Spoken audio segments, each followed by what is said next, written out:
During a snowstorm, a wealthy man gives shelter to a woman and her son. But when he turned on the TV, he couldn't believe his eyes. In the heart of a harsh winter, a birthday party turns into an unexpected encounter. A brave little girl, her devoted father, and a secret hidden behind a door. When a desperate mother and her son knock on the door, a story of mystery and redemption begins to unfold. Winter had arrived in full force, covering the small town with snow and bringing a biting cold. Emily, an 8-year-old girl, looked out of her bedroom window, watching the snowflakes gently falling. Today was her birthday, but joy seemed distant. 2 years earlier, a terrible car accident had taken her mother's life and left Emily paralyzed, confined to a wheelchair. Since then, her father, Jonathan, a successful businessman, had devoted himself to providing his daughter with all the love and comfort he could. On this special day, Jonathan had planned a small party at home. The mansion, which used to be a place of laughter and celebrations, was decorated with colorful balloons and a table full of sweets. The aroma of chocolate cake, Emily's favorite, filled the house, bringing a sense of warmth. However, there was a sadness in Emily's eyes that no gift could replace. She felt her mother's absence acutely, especially in moments that should be joyful. "Are you excited for the party, my love?" Jonathan asked, kneeling beside Emily's wheelchair. He looked at his daughter with a smile, trying to hide his own sadness. "I am, Daddy. But I wish Mommy were here," Emily replied in a soft, melancholy voice. Jonathan sighed, feeling a pang of pain. "I know, sweetheart. I miss her every day too. But she's always with us in some way. And today we'll celebrate for her too, okay?" Emily nodded, forcing a smile. Despite Jonathan's effort to create a joyful atmosphere, the absence was palpable. After the brief party, with a few close relatives and friends, Jonathan realized that some items were missing for dinner. With a strong snowstorm forecasted for the night, he decided to go quickly to the supermarket. "I'll be back soon, Emily. If you need anything, Aunt Susan is here, okay?" he said, kissing his daughter's forehead.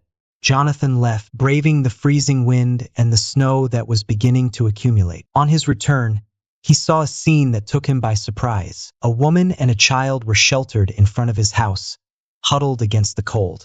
The woman, who looked tired, was holding her son, a little boy about 6 years old, trying to protect him from the cold with a thin coat. "My God, are you okay?" Jonathan asked, concerned, as he approached them. The woman looked up, her eyes filled with tears. "We're lost.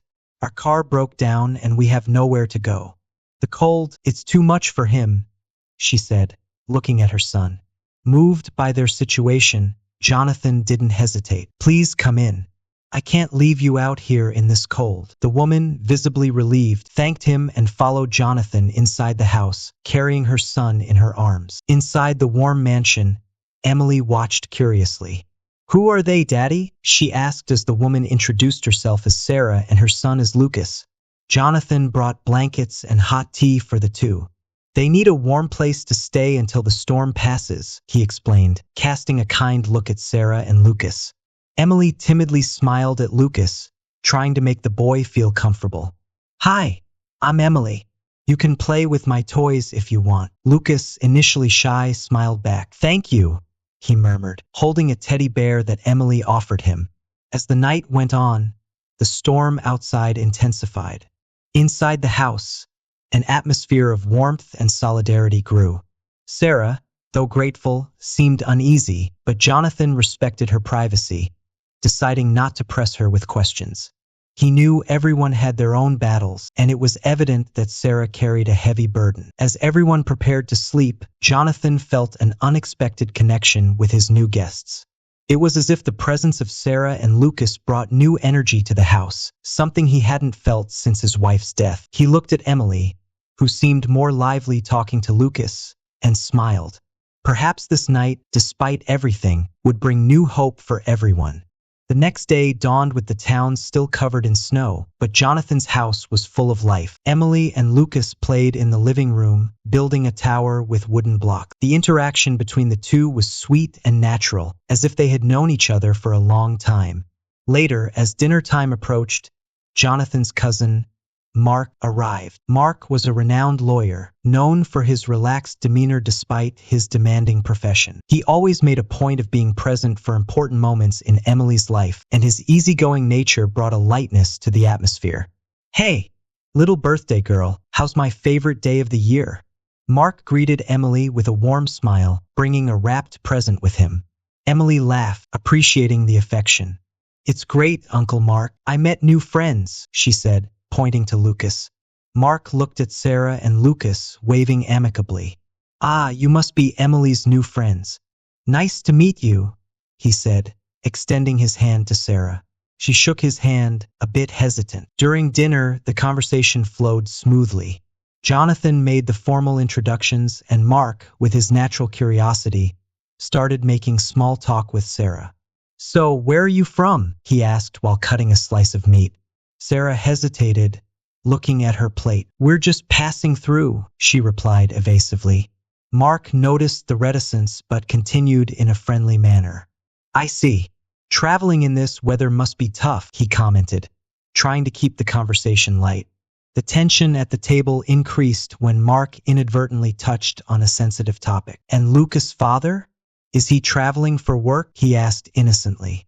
Sarah became visibly uncomfortable, lowering her gaze. He's no longer with us," she replied, her voice trembling. The table fell silent for a moment until Jonathan quickly changed the subject. "Today is a special day for Emily. It's her birthday," he said, trying to ease the tension. Sarah smiled, grateful for the change in topic. "How old are you, Emily?" she asked, trying to compose herself. 8 years old," Emily responded excitedly. The conversation resumed a lighter rhythm, but Mark couldn't help but notice the mystery surrounding Sarah. After dinner, while everyone was in the living room having coffee, he approached Jonathan. "Do you feel there's something strange about all this? She seems to be hiding something," he commented in a low voice.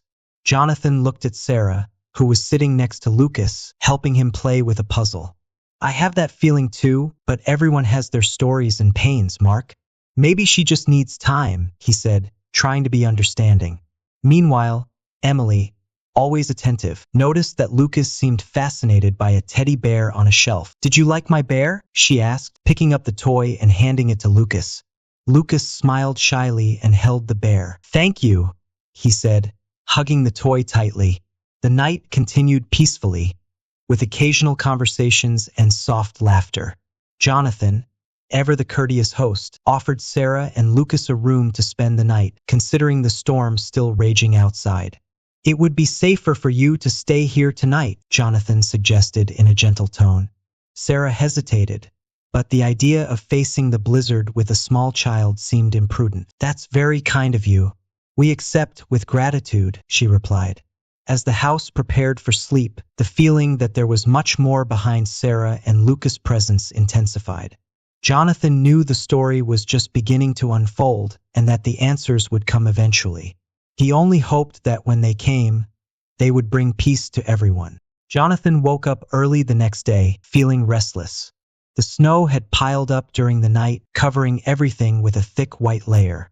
He quietly went downstairs, trying not to wake the others, and headed to the living room. He turned on the television, looking for news about the storm. What he saw on the screen, however, made his heart stop. The image of Lucas appeared on the local news, with the caption, "Missing child, son of a prominent local businessman." Jonathan stood frozen, his mind racing in all directions. How was this possible? He quickly called Mark, who was still in the guest room.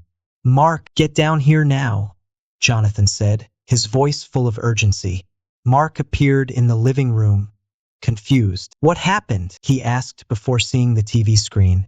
His eyes widened as he recognized Lucas. Is this real?" Jonathan nodded, feeling the weight of responsibility fall on his shoulders. "We need to talk to Sarah," he said, determined to understand the situation. The two of them went upstairs and knocked softly on the door of the room where Sarah and Lucas were staying. Sarah opened the door, looking apprehensive as she saw the expressions on Jonathan and Mark's faces. "Sarah, we need to talk," Jonathan said, trying to stay calm. He explained what they had seen on the news, watching as Sarah paled. She took a deep breath, tears beginning to form in her eyes. It's not what it seems, she began, her voice trembling. Lucas is my biological son, but I was forced to leave him. Mark, always direct, asked. Forced? How so? Sarah looked over at Lucas, who was sitting on the bed, gazing at her with innocent eyes. Lucas' father's family never accepted our relationship. They are very wealthy and influential, and I was never good enough for them. After Lucas was born, they used their power to gain custody of him, claiming that I was unfit to care for him.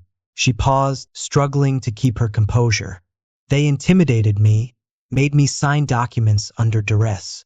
I didn't have the resources to fight them in court. It was like they took a part of me away. Jonathan felt a wave of empathy for Sarah. You tried everything to stay with him? He asked gently. Sarah nodded, the tears now flowing freely. I tried. Recently, I discovered where they were keeping Lucas and I took him back. He was being treated like a possession, a piece of property. I just wanted my son back. Mark crossed his arms, thoughtful. So what are you going to do now? You can't keep running. Jonathan, determined to help, said, we need to find a legal solution. I'll contact a lawyer who specializes in cases like this. Sarah, are you willing to fight for this? Sarah looked at Lucas, her heart aching. I would do anything for him, she replied, holding her son's hand firmly.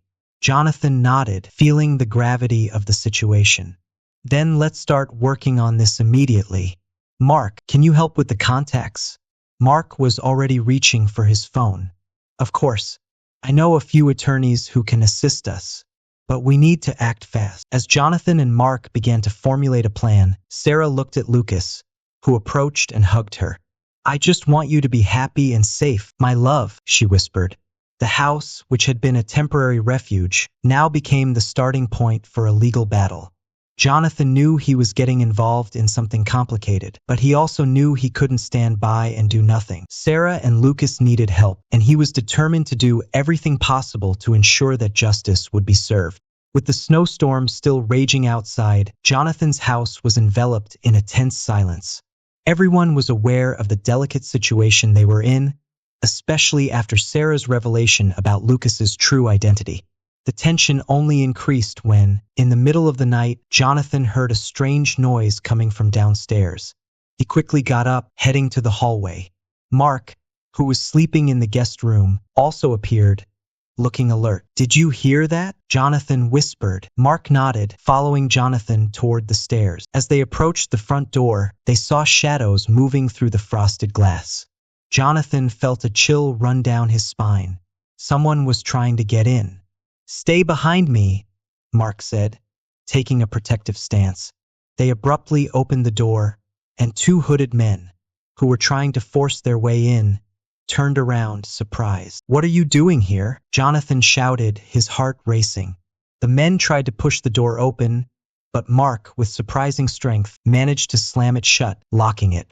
Get out of here, he yelled, as the men began pounding on the door, demanding to be let in. The noise woke Sarah, who came running downstairs with Lucas in her arms, her eyes wide with fear. They've come to take me, she whispered, terrified. Jonathan quickly grabbed the phone and called the police. We have an emergency situation. 2 men are trying to break into our house. We need help immediately, he said, trying to stay calm. While they waited for the police to arrive, Mark and Jonathan struggled to keep the door shut. Sarah trembled, holding Lucas tightly. I won't let them take you, she murmured desperately. Finally, the sound of police sirens echoed in the distance, a sound of relief for everyone in the house. The men, realizing that the police were on their way, retreated and fled into the dark night. When the officers arrived, Jonathan quickly explained the situation, omitting specific details about Lucas's identity to protect Sarah.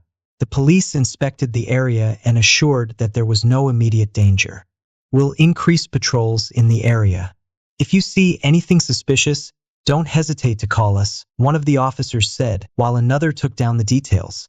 After the police left, Mark, Sarah, and Jonathan gathered in the living room, trying to process what had happened. This only confirms that we're dealing with people who are willing to do anything, Mark said seriously. Jonathan agreed, feeling the responsibility weigh on him. "We need to find a safe place for you to stay until we resolve this legally," he said, looking at Sarah. Sarah, though visibly shaken, nodded. "I'm not going to stop fighting for Lucas. No matter what happens," she affirmed, with renewed determination. Jonathan turned to Mark. "We'll use every resource we have. We'll hire a private investigator to gather more evidence and a top-notch lawyer to represent Sarah." Mark agreed, already starting to plan the next steps. "I'll start making calls in the morning. Until then, we need to ensure everyone's safety." That night, which began with fear and uncertainty, ended with a clear plan and a renewed commitment. Jonathan, Sarah, and Mark were determined to face the storm together, both the literal and the figurative one.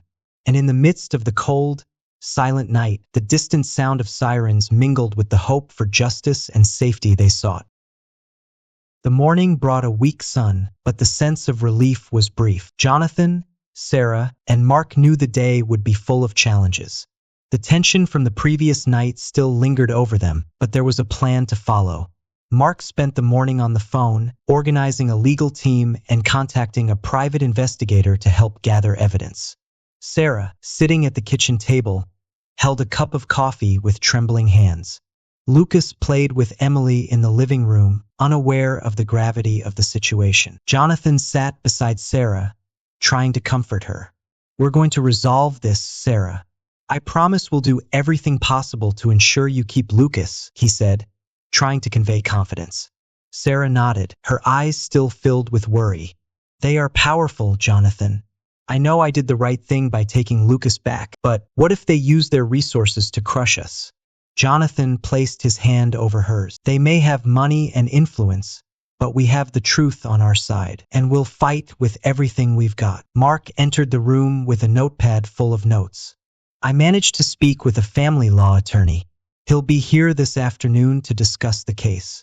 Also, the private investigator is on his way to start investigating the circumstances under which Lucas was taken from you."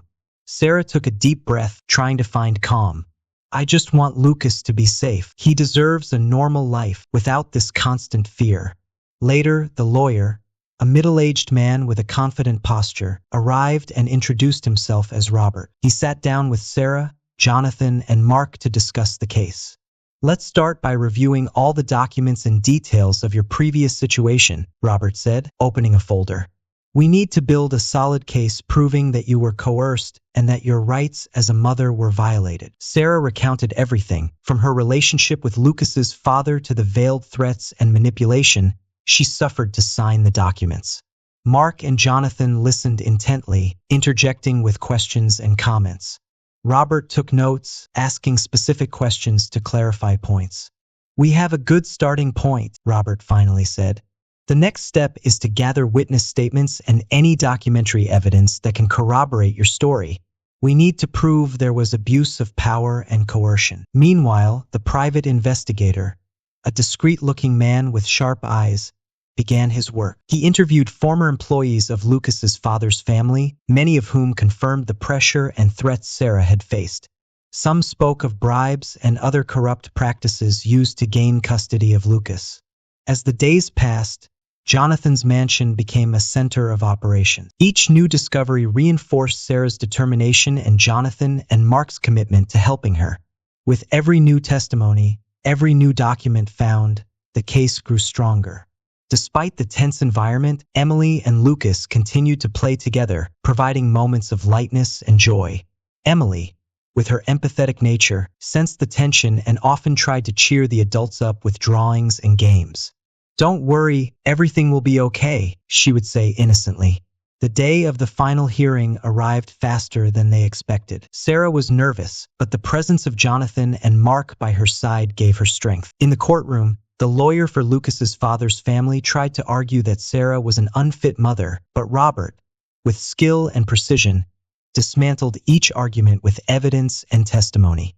When it was Sarah's turn to speak, she stood up, her eyes shining with a mixture of fear and determination. "I love my son more than anything in this world.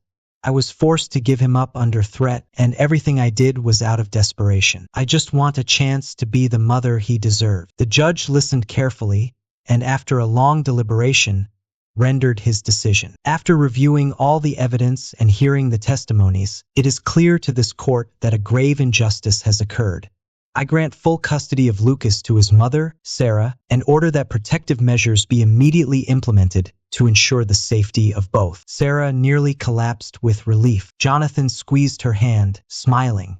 Mark gave a satisfied nod. The nightmare was finally coming to an end. As they left the courtroom, Sarah hugged Lucas tightly. "Let's go home," she said, tears of joy in her eyes. And, for the first time in a long while, the word home felt full of hope and promise. With the court's decision in her favor, Sarah, Lucas, Jonathan, and Emily returned to the mansion, where a new life awaited them. The atmosphere in the house was one of relief and joy.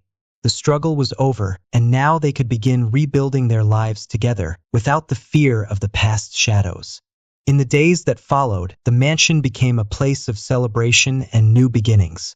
Jonathan and Sarah got to know each other better, sharing stories of their lives before they met. Jonathan spoke about the difficult journey of raising Emily alone after his wife's death, while Sarah recounted the challenges of being a single mother and the constant fear of losing Lucas. The children, for their part, became inseparable. Emily and Lucas spent their days playing in the garden, now covered with spring flowers, or watching movies together. Emily, always caring, showed Lucas how to draw and helped him adapt to the new environment. Lucas, in turn, loved learning from Emily and became more comfortable, gradually leaving behind the trauma of the previous month. "Are you my sister now?" Lucas asked one day while they were drawing together in the living room. Emily smiled, taking his hand. "Yes, I think we're a family now," she replied with the simplicity and sincerity that only children have. Jonathan and Sarah watched this interaction from a distance, feeling a connection growing between them as well. The conversations that began as practical discussions about helping Sarah settle in became more personal. Jonathan admired Sarah's strength and resilience, while she appreciated Jonathan's kindness and unconditional support. One evening, while they were watching a movie, Jonathan looked over at Sarah and spoke. "Have you thought about starting something new? With us?" Sarah looked at him, surprised, but saw the sincerity in his eyes. "Jonathan, I don't know what to say. You've been so wonderful to me and to Lucas, but I don't want to rush anything." Jonathan smiled, holding her hand. "I understand, and I'm not rushing anything. I just want you to know that I'm here for you, no matter what happens. We can be a family if you want." Sarah felt a wave of emotions, but above all, she felt safe. "Let's see where this takes us," she replied with a shy smile. The months passed, and spring brought new beginnings for everyone. Jonathan and Sarah began dating officially, and over time, their families became even more united. Mark continued to visit regularly, happy to see his cousin finally find happiness. He became a sort of uncle to the children, always bringing gifts and telling funny stories. Finally, on a sunny day, Jonathan made a surprise proposal to Sarah in the mansion's garden, where they had shared so many happy moments. He knelt down and, with a simple yet elegant ring, asked her to marry him. Sarah, moved, said yes. Emily and Lucas jumped with joy around them, and Mark, who was present, celebrated enthusiastically. They decided on a simple ceremony, just with close friends and family. The wedding day was perfect. In the mansion's blooming garden, Sarah and Jonathan exchanged vows, promising to love and support each other and their children. Emily and Lucas played active roles, with Emily carrying the flowers and Lucas bringing the rings. The happiness on everyone's faces was palpable, and the love that united this new family was evident to all the guests. Life, which had been so full of challenges and uncertainties, now seemed full of possibilities and hope. Jonathan, Sarah, Emily, and Lucas, now a united family, were ready to face the future together. The house, once a place of pain and difficult memories, had become a true home full of laughter, love, and new memories. And so, what began as a night of storm and uncertainty transformed into a beautiful story of redemption, love, and new beginnings. The new family was ready for anything, knowing that with love and mutual support, they could face any challenge life brought their way.